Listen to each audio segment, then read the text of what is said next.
గతంలో BRS party, ఈరోజు Congress party పుణ్యమాని హైదరాబాద్ నగరం ఈరోజు అనేక సమస్యలతో విలవిలలాడుతూ ఉన్నది.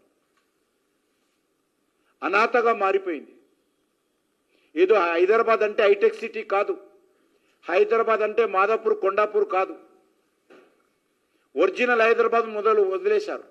ఎక్కడైతే రియల్ ఎస్టేట్ వ్యాపారం చేస్తున్నారో, ఎక్కడైతే పెద్ద పెద్ద కాంప్లెక్స్లు కడతా ఉన్నారో, ఎక్కడైతే మల్టీ స్టోరీ బిల్డింగ్లు కడతా ఉన్నారో, వచ్చినటువంటి ఆదాయం అంతా కూడా అక్కడే ఖర్చు పెడుతున్నారు తప్ప మధ్యతరగతి ప్రజలు, పేద ప్రజలు ఒరిజినల్ హైదరాబాద్ను పూర్తిగా నిర్లక్ష్యం చేస్తున్నటువంటి పరిస్థితి ఉన్నది.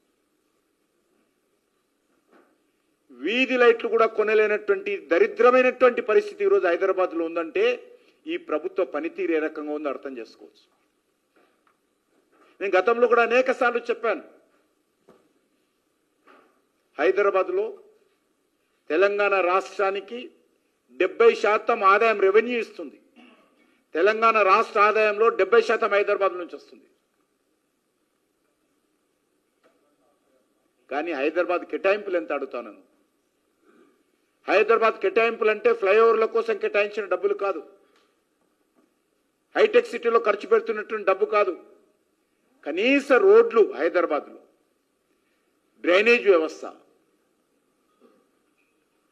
డ్రైనేజ్ కలవనటువంటి మంచినీటి సరఫరా, కనీసమైనటువంటి వీధి లైట్లు, ఉన్నటువంటి పార్కులు ఎండిపోకుండా చూడడము,